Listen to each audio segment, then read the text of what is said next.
최근에 중동에 불어닥친 민주화 운동으로 수십 년 동안 권력에 칼을 쥐고 있던 자들이 내려앉는 모습을 우리는 보았습니다.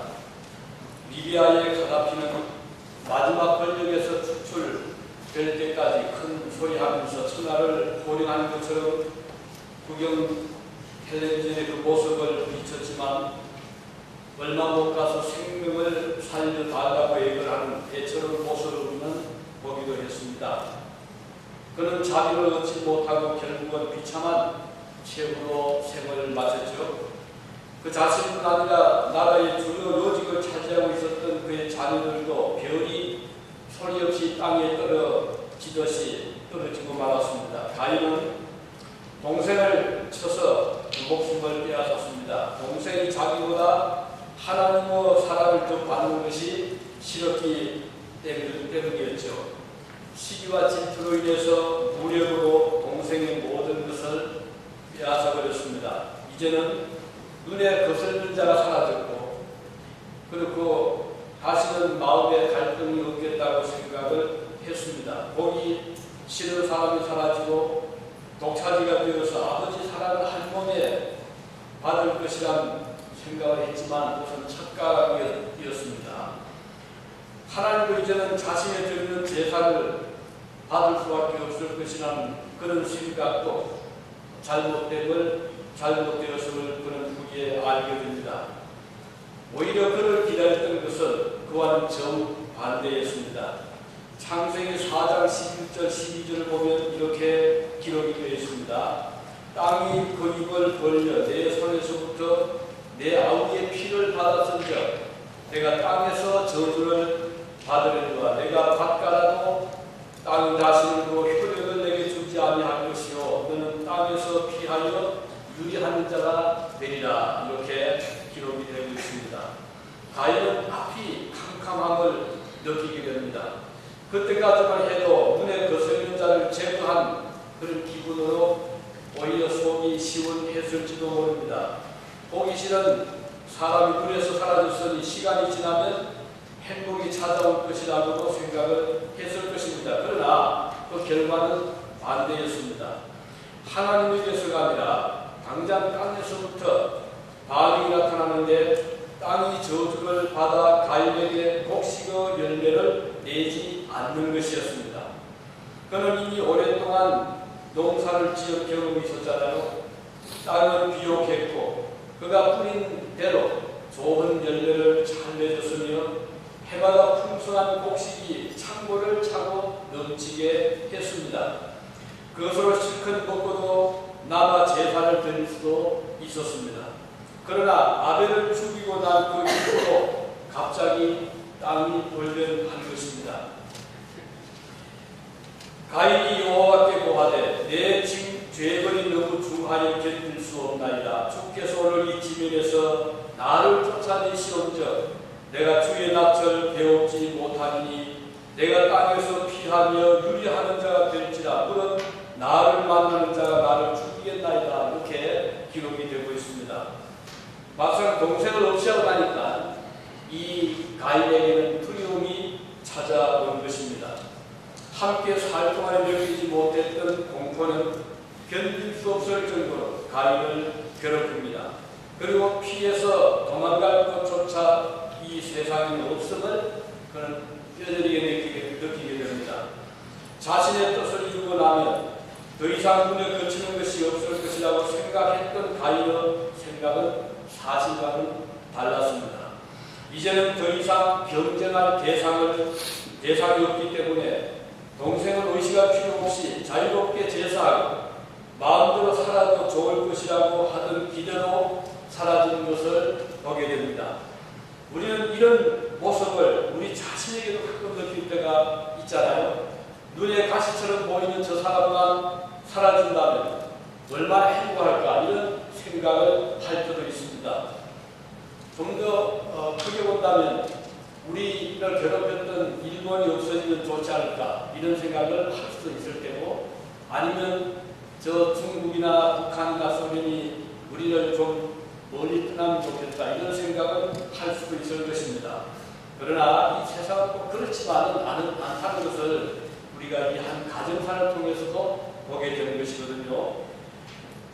가인의 마음에 시기와 질투를 유발시켰던 그 아벨을 살해한 후 가인의 삶은 더욱 곤고해지게 되고 땅은 축복을 거두어 가버리고 말았습니다. 어디를 가도 안전한 곳이 없었습니다. 그나마 하나님의 보호하심이 있어서 다른 사람에게 죽임을 당하는 일은 없었지만 일생 동안 그는 자신이 저지른 죄의 분배를 벗어날 길이 없었습니다. 더구나 그의 후손을 보면 아주 세속적인 자들이 태어났음을 보게 되거든요. 가인의 아들을 낳았는데 이름을 에녹이라고 짓습니다. 성경에는 이 같은 이름의 에녹이 또 있거든요. 한 사람은 가인의 아들이고 또 한 사람은 셋의 후손 중에 하나입니다. 이 가인의 아들 에녹에 대하여는 이런 다양한 기록이 없기 때문에 우리가 잘 모릅니다. 다만 아버지 가인이 에녹의 이름을 따서 성을 건축하고 이름을 에녹성이라고 불렀다. 그 정도밖에 우리가 알기 없습니다. 그러나 세석 후에 에녹은 창세기 5장에 기록된 대로 순교자 아벨을 대신하여 하나님의 주신 경건한 셋을 아버지로 태어난 아들이며 가인의 아들 에녹과는 아주 다른 모습을 보여주고 있습니다. 그러면 우리는 여기에서 아벨의 후손 에녹은 어떤 삶을 살았는가? 오늘 성경 보면 하나님과 동행을 하고 있다. 하나님을 기뻐하시겠다. 이런 기록이 나오거든요.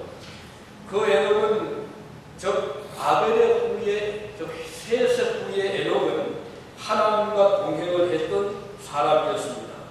그는 하나님을 기쁘시게 했다고 기록이 되고 있습니다. 성경 기록된 사람 중에 죽음을 보지 않고 성천한 사람이 두 사람 있잖아요. 한 사람은 엘리야이고 그리고 이 사람은 구약을 대표하는 선지자였습니다. 그리고 다른 한 사람이 바로 아벨의 경건한 후손으로 태어난 에녹이라는 사람입니다. 비록 아벨은 불의의 박해를 받아서 일찍 그 목숨을 빼앗겼지만 하나님께서는 그를 대신하여 경건한 후손을 다시 이어가게 해주신 것입니다.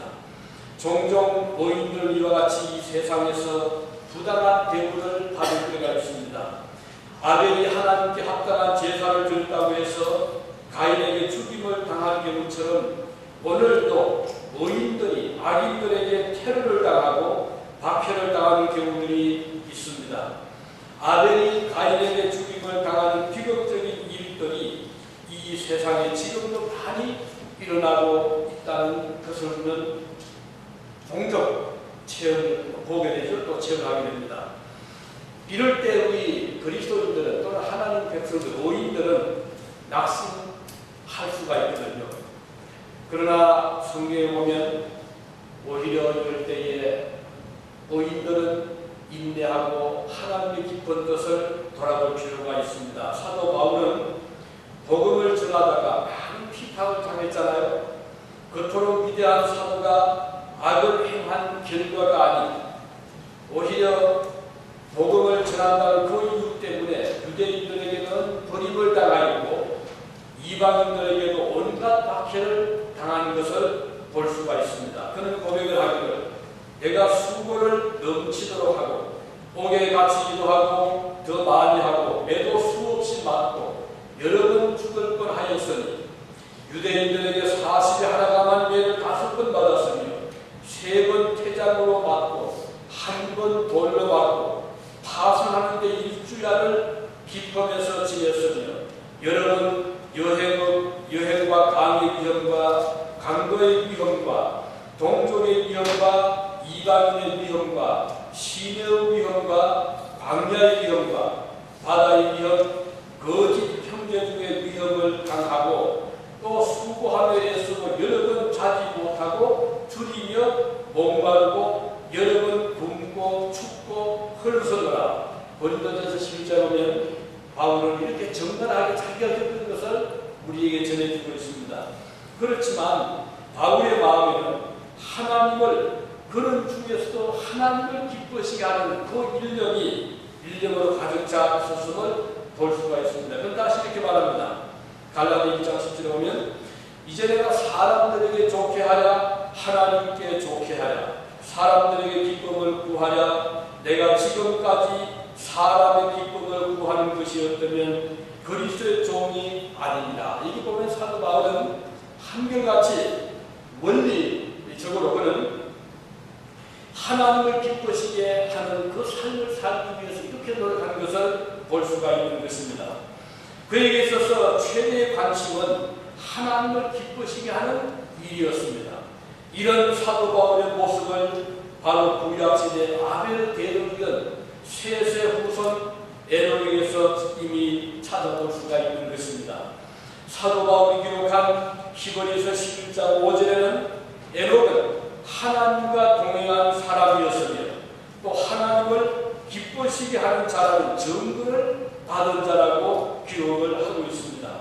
비록 아벨은 순교의 피를 흘리고 이 세상을 일찍 하지겠지만 그가 남긴 믿음의 씨앗은 하나님을 기쁘시게 하는 신앙이었다는 것입니다.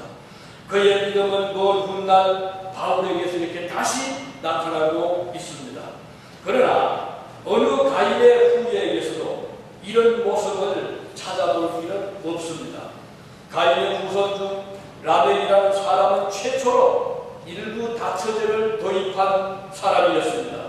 창세기 4장 19절에 보면 기록되기를 라벨이 두 아내를 맞이하였으니 하나 이름은 아다요 하나 이름은 실라였더라 라고 보면 이 악의 씨를 뿌린 가인의 후예 중에서는 비록 문화를 발전시켜 나갔고 여전히 후손이 번창했지만 이와 같은 일부 다처제가 시행된 것을 볼 수가 있고 또 그뿐 아니라 그 후손들이 세속적인 삶을 살아가는 것을 보게 됩니다. 가인은 성을 쌓은 후에 자기 아들 이름을 따서 에녹성이라고 이름을 지었다고 했습니다. 창세기 4장 16절에 보면 가인의 아버지 에녹은 큰 성을 쌓아서 그것을 에녹성이라 하여 자기 이름을 남겼고 그리고 야갈은 큰 장막을 치고 많은 축을 기르는 목축가의 조상이 되었고 두발가인은 동과 철로 날카로운 기계를 만드는 재주가 있었다고 했는데 이런 것들은 하나님과 상관없이 세속적인 문화의 발전임을 볼 수가 있는 것입니다. 하나님 기쁘시게 한다는 것과는 그들에게는 아무 상관이 없는 의미가 없는 삶을 살아갔습니다. 오늘도 이 세상 하나님이 없는 세속 도시의 모습은 꼭 이와 같은 것입니다. 바벨탑 문화잖아요. 신할들기에 거대하고 높은 성을 쌓았는데 자기들의 이름을 내기를 기뻐했던 것입니다. 무신론 세계인 북한 땅 곳곳에는 독재자 김일성, 김정일을 우상하는 초상이나 동상이 무수히 많습니다. 그들에게는 하나님의 존재는 아무 의미가 없는 것입니다. 그러나 경건한 하나님의 백성에게는 생명보다 더 소중한 것이 있는데 그것은 하나님을 기쁘시게 하는 뜨거운 마음의 열정, 그러한 속에서 나오는 문화적인 소산들. 그래서 우리가 지금도 오래되었지만 아름다운 가령 그림을 회화를 본다거나 음악을 듣는다거나 문학 작품 속에서 나타나는 하나님의 어떤 의미를 볼 때 우리의 마음이 뜨거워지게 되고 또 감동을 받게 되잖아요. 경건한 하나님 백성에게는 항상 무엇을 하든지 어떤 삶을 살아가든지 그 속에 창조주 하나님을 볼 수가 있는 믿음으로 인한 결과들을 우리는 소중하게 생각하는 것입니다. 이것은 가인의 후예에서는 찾을 수 없는 일입니다. 오늘도 아벨의 후손인 그리스도인들은 당연히 하나님을 기쁘시게 하는 삶을 제2의 목표로 살아가야 될 것입니다. 그리고 두 번째는 아벨의 후예는 하나님의 이름을 부르기 시작했다. 이렇게 이루어져 있거든요. 가인의 후예 중에는 하나님 이름을 부른 자가 없었습니다.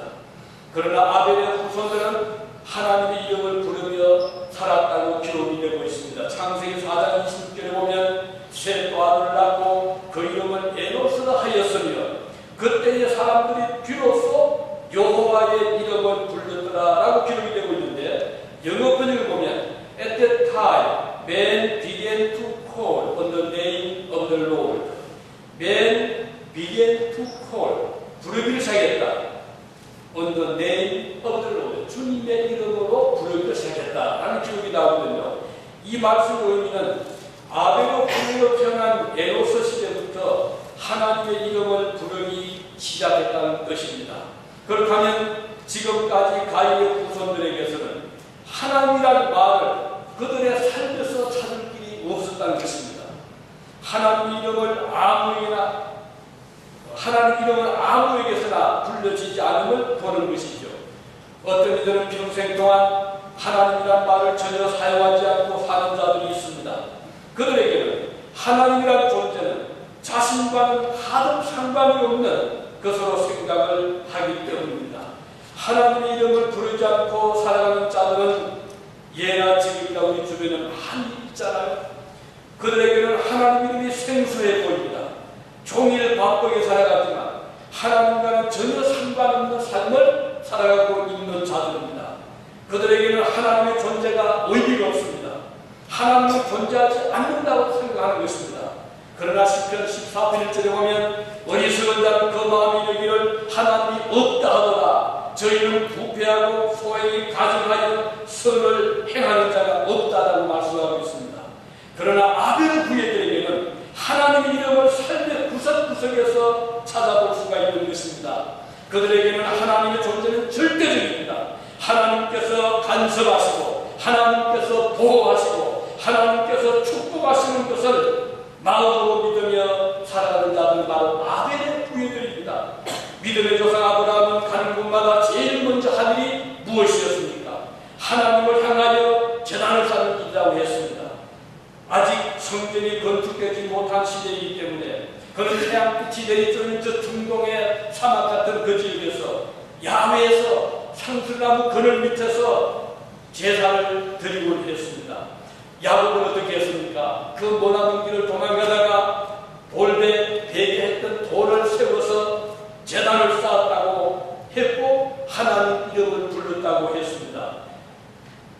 얼마 전에 어떤 성도로부터 메일을 이메일을 받은 적이 있습니다. 그는 자기가 언제쯤 유진으로 갈 터인데 자기 교회 목사님이 부탁하기를 가져는 이삿짐을 끊기 전에 반드시 목사님을 누구를 초청하든 초청해서 예배부터 드려라 그런 부탁을 하시는데 목사님께서 도와줄 수 있습니까? 이런 메일을 보내왔더라고요. 그래서 제가 바로 답장을 했습니다. 고맙습니다. 가는 곳마다 하나님을 먼저 찾으시니 제가 기꺼이 도와드리겠습니다 하는 답변을 드린 적이 있습니다. 참 얼마나 아름다운 모습인데 우리가 가는 곳마다 하나님 먼저 찾고 하나님께 먼저 예배드리는 이건 삶의 출발점이잖아요. 시작이잖아요. 시작부터 여호와를 부르면서 살아간다는 것은 매우 의미가 깊은 것입니다. 이 세상에는 하나님이 없이도 살아가는 자들이 물론 많이 있습니다. 그러나 하나님의 백성이라면 아벨의 후예라면 당연히 가는 곳마다 하나님의 이름을 찾고 불러야 하는 것입니다. 그들은 하나님의 집을 중심하여 삶의 터전을 살아가는 그런 자들이죠. 시편에 보면 84편 3절에 기록이 되어 있습니다. 나의 왕 나의 하나님 만군의 여호와여 주의 제단에서 참새도 제 집을 얻고 제비도 새끼들 보금자를 얻었나이다. 말 못하는 저 공중의 새도 주의 전에서 거처할 곳을 찾는다면 하물며 하나님의 자녀들의 성도들이 주의 전을 중심해서 삶의 터전을 닦아나가는 것은 당연한 것입니다. 그 삶은 복된 삶인 것입니다. 기쁠 때 주님의 전을 찾아 감사할 수가 있고 슬플 때 주님의 전에서 간절한 기도를 드리는 성도라면 분명히 아벨의 후예들입니다. 오늘도 아벨의 자손들은 하나님의 전에서 생활함이 아름답고 평안함을 아는 것입니다. 저는 우리 성도들이 주의 전을 사모하는 자들이 되기를 진심으로 바랍니다. 사모하는 바는 사랑하는 의미잖아요. 주의 계시는 교회를 사랑하는 성도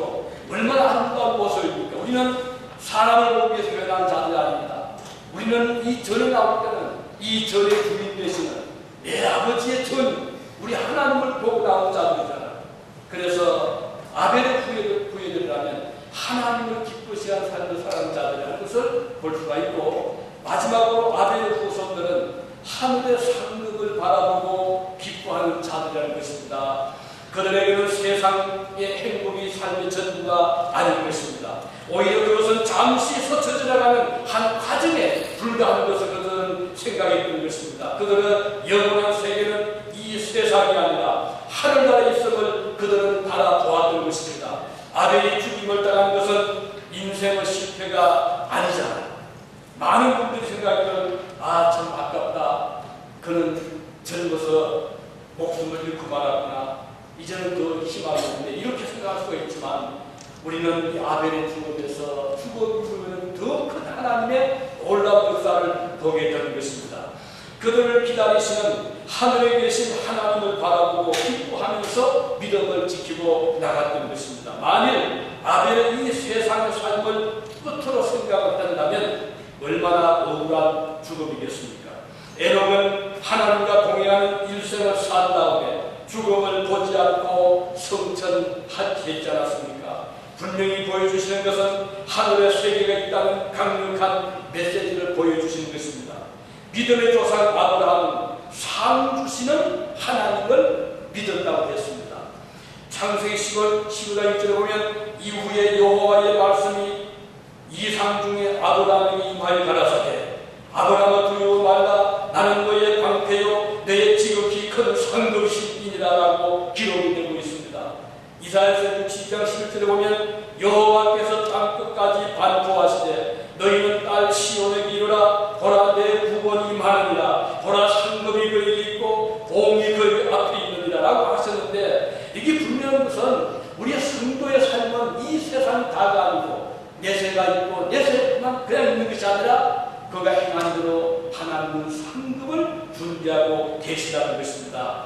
아벨의 후손 후예들은 한결같이 하늘의 상급을 바라보고 기뻐했습니다. 이 세상의 행복이나 영화는 잠시 지나가는 것에 불과한 것임을 그들은 알았던 것입니다. 하늘의 세계를 바라보는 자들은 이 세상의 기쁨이 얼마나 허무하고 보잘것없는 것인가를 아는 자들입니다. 그러나 만일 하늘의 세계가 없다면 이 세상만큼 크고 중요한 것은 없다고 판단할 수 있겠죠.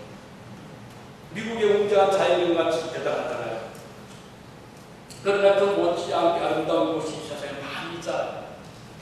만일 미국을 여행해보지 않은 사람이라면 서울, 한국에서 서울, 부산 간의 거리는 매우 길어 보입니다. 저도 지난 마지막 막판에 서울, 부산을 많이 한 적이 있었는데 어떤 밤을 팍팍 새워야 됩니다. 그들은 지금 말이지 않는 그런 때이고요. 그래서 참 길구나 크구나 우리나라 적지 않네 이런 생각을 하는 만큼 매우 길어 보이는데, 미국에 와서 며칠 여행을 해보시면 한국의 서울, 부산 이건 아무것도 아닙니다. 이런 생각을 하잖아요. 왜 그럴까요? 우리 벌써 우리 경험이 우리가 해보면 알잖아요. 다시 말하면 이 세상의 것만 보면요, 이 세상만큼 아름다운 것이 없어 보입니다. 이 세상만큼 좋은 곳이 없다고 생각할 수 있습니다. 그러나 그것은 우리가 하늘나라를 모르기 때문에 그런 거예요. 만일의 천국을 보는 성도라면 이 세상은 그렇게 아름답게 보일 수가 없는 것입니다. 천국을 바라보는 성도는 얼마나 이 세상이 허무하고 인생이 짧은가를 알게 되는 것입니다. 성도는 죽음 이후에 하나님의 나라가 우리를 기다리고 있음을 아는 자들이잖아요. 그리고 우리가 이 세상에서 수고하고 봉사하고 사랑을 베푸는 것이 하나님 앞에서 상급으로 나타나게 될 것을 아는 자들인 것입니다. 창세기 5장에 보면 각 인물들이 주의 자식이며 몇 해를 살다가 죽었는지가 기술되어 있는데 죽음에 대해서는 그냥 죽었다, 다 이렇게만 기록되어 있거든요. 그러나 믿음의 사람 에녹의 경우를 보면 이와는 다이도 하지 않고, 거기 보면 에녹은 하나님과 함께 동행하다가 그 자리를 떠났다. 왜냐하면 하나님께서 그를 데려가시기 때문이다. 그렇게 기록되어 있거든요. 이녹 walk with God and he was not. He was not. he 뭐 다이하지 않고 he was not. 없어졌다. 왜냐하면 for God took him.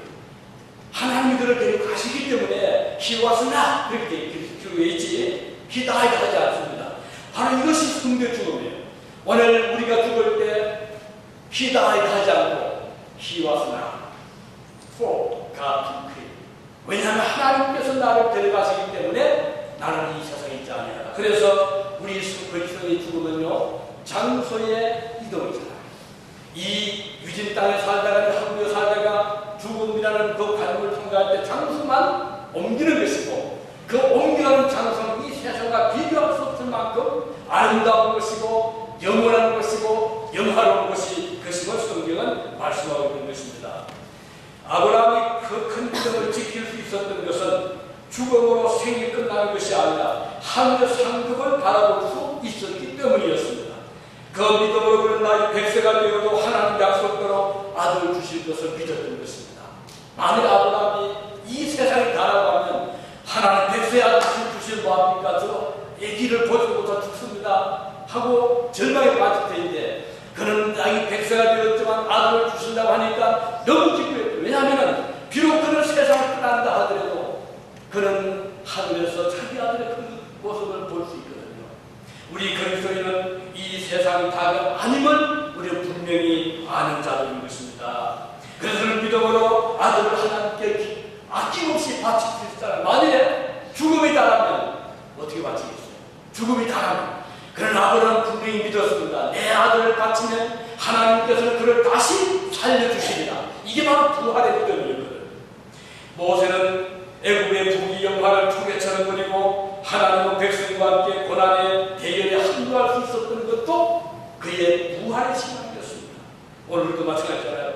주님이 나를 바라보는 성도, 하나님의 상급을 바라보는 성도는 이 세상에서 주님을 위한 수고와 헌신이 얼마나 가치 있고 보람된 것인가를 아는 자들입니다. 그들은 이 세상에 살 동안 하나님과 동행을 하고 오늘 하나님께서 불러가실 때 그것을 기다리며 상급을 준비하고 기다리시는 주님 나라의 기쁨으로 살아가게 되는 것입니다. 어제 홀다도 목재에 복음 행사가 있었고 그래서 참가할 수가 있었습니다. 자들 한 200여 명 정도 자들 같이 하셨는데 물론 다양한 분들입니다.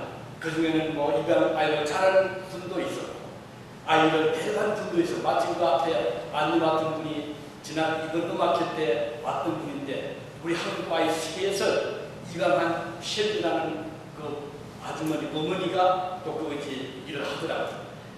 저는 그 셰리라는 사람을 여러 해 전에 그분이 한국 아이 입양했다는 알지도 못하고 만난 적이 있었어요. 그냥 올리 있어서 어린 창구에 갔더니 창구 직원이 있는데 그냥 하나의 그냥 사무적인 일로 그렇게 얼마 지나다가 어떻게 참 이 얘기 중에 자기도 한국 아이를 기른다는 거예요. 그래서 제가 누구냐 했더니 한국 아이를 세설이라고 했다는 거예요. 젊은 여인입니다. 그래서 제가 굉장히 좀 관심 있게 보고 있었는데 이번 마켓 때 그분이 왔더라고요. 바로 집도 한국에 가까워요.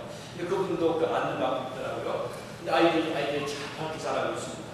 근데 이제 이런 한 200명 되는 분들을 앉혀놓고 그 분위기가 얼마나 한결같이 밝고 정이 넘치는 비록 우리와 같은 그런 민족이 아니지만 많은 다 대륙 분들이잖아요. 그런데 불구하고 그렇게 따뜻하고 정감과 그런 분위기였는데 옥신을 했어요. 물건을 팔아서 꽃을 만들어서 이제 아주 홀딱 복제로 기증하는 그런 행사잖아요. 그런데 이 옥신 진행자가 한 푼이라도 더 모금하기 위해서 영역이 6곳에 잘 보이는데 아주 재치도 있고 기도 많이 하면서 모금을 하더라고요. 별거 아닌 가령 그림 한 점 또는 빵 몇 개, 몇 조각 놓고 흔쾌하게 그것을 비싼 돈으로 사는 거예요. 그래서 그 기존품들이 별 가치가 없어도 몇백 개로 몇천 개 이렇게만 만들어놨는데 이거 잠시 저번에는 순서 가운데 이제 동영상을 찍었어요. 뭔가 한 5분 이 5분 동안에 수많은 이 지상의 아이들이 HIV에 걸리기도 하고 기아에 죽어가기도 하고 또는 부모의 고아가 되기도 하고 그럴 수 보이는 이 5분 만에 뭐 통계됐더라고. 몇 명이 스타딩하고 몇 명이 병이 걸리고 자, 이 5분만이다. 그런 이야기를 쭉 하면서 이제 여러분들의 그 드리는 이 도네이션은 귀하게 사용된다. 그러면서 취지의 얘기를 해나갑니다. 자, 그런데 이들의 마음은 어린이를 사랑하는 뜨거운 마음이 있었잖아요. 그들의 장래를 위해서 무언가를 해야 된다는 마음들이 있었기 때문에 그들은 조금 더 주저하지 않고 뭐 한 2시간, 2-3시간 정도 이별을 앉혀놓고 이 마음으로 그때의 모험을 하더라고요. 우리 장로님도 가셨는데 별박수를 들었어요. 참 마음이 얼마나 행복한지.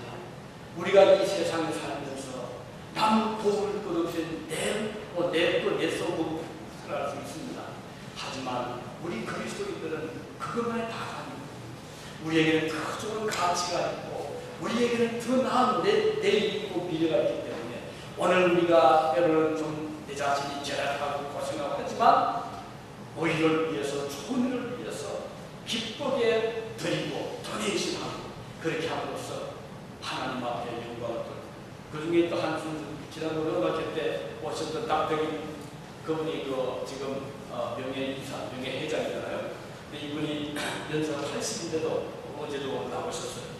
근데 그 옥션 물품지에 무엇이 쓰는 거 아니? 저 닥터킹하고 한 끼 저녁 식사를 6시 할 수 있는 이 지금 식권을 지금 옥션에 붙입니다. 사진 있습니까? 근데 저는 이제 그게 막 올라가는 거예요. 200불. 어떻게 뭐 여기서 200불 왔습니다. 저쪽 300불. 해서 한 600불이 더 달려있어요. 자, 한 분 모시고 6시 식사하시면서 600불을 돈을 기꺼이 내고 사놓는 것은 그 돈이 어디에 쓰는 걸 알기 때문에 그런 거잖아요. 우리가 굳이 따져가지고 이렇게 밥 한 끼가 무슨 비싸다 이렇게 하면 살 수가 없는 거예요. 목적이 좋으니까 기꺼이 절약하면서 이런 소리를 하더라고요. 오늘 그리스도인들이 우리가 많으면 주여 아무리 해본 걸 합니까? 아무리 하늘 떠나 기도를 합니까? 주님 앞에 그 정승에 하나님의 사랑을 전할 수가 있고 우리 주님의 은혜를 나눌 수 있고 하늘의 상급을 기다릴 때 신앙의 가치가 있는 거잖아요. 그래서 저는 오늘 많은 분들이 명목만이 신자 조직을 많이 보고 있습니다. 이런 말이 신자 그것은 아니잖아요. 우리는 가인의 후손이어서 안 되잖아요. 우리는 아벨의 후예가 될 것입니다. 비록 의를 위해서 오는 제사 위해서 비판을 받고 목숨을 빼앗겼지만 하나님은 아벨 대신에 셋을 다시 낳게 하시고 셋을 후예 가운데서 에녹이 나게 하시고 노아가 나게 하시고 아브라함 나게 하신 거 아닙니까? 오늘 저라는 존재가 이 세상에 살면서 주를 위해서 희생하고 헌정하고 살다가 사라진다고 하면 헌정은 사라지지만 하나님은 기억하십니다. 그래서 네가 살았던 그 믿음의 흔적을 내가 기억하지. 그래서 그 후손이 믿음으로 이어가도록 하시는 거예요.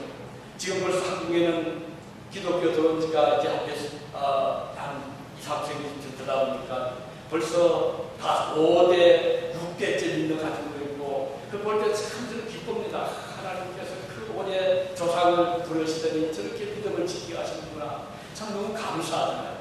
오늘 바라기는 저와 여러분 아벨의 후예가 되어야 됩니다. 가인의 후예를 잘 삽니다. 그들도 칼도 만들고 성도 짓고 문화도 창달하지만 그들의 속에는 하나님은 없는 거예요. 하나님은 안추는 하지만 아벨의 후예들은 그들의 마음 속에 그들의 생각 속에 그들의 문화 속에 삶의 구석구석마다 하나님이 계신 그런 곳이잖아요. 그래서 우리 가정은 하나님이 주인이시다. 우리 가정의 가장은 하나님이시다. 이런 믿음을 가지고 살아가시는데 하나님은 얼마나 기뻐하시는지 우리는 여기서 볼 수가 있는 것입니다. 오늘 우리는 시를 부르고 사는 자들 여기 유진에서 우리가 시를 부르는데 참 파토 아닙니까? 얼마나 이 시를 부르면요 토양이 좋아야 돼요. 씨를 뿌리는 다음에는 그 잘 도래해야 됩니다. 안 난다고 파고 또 뭐 옮겨고 하면요 얼마 못다 죽어버리고 합니다. 오늘 인민사회가 그래요. 조금 좀 이렇게 도래해야 되는데 얼마나 흔들었지 옆에서 이리 흔들어보고 저리 흔들고 다시 파보고 왜 이거 안 나느냐 이런 일 하다 보니까 믿음의 씨앗을 내를 기억 그다가 또 얼마나 자주 바뀌잖아요.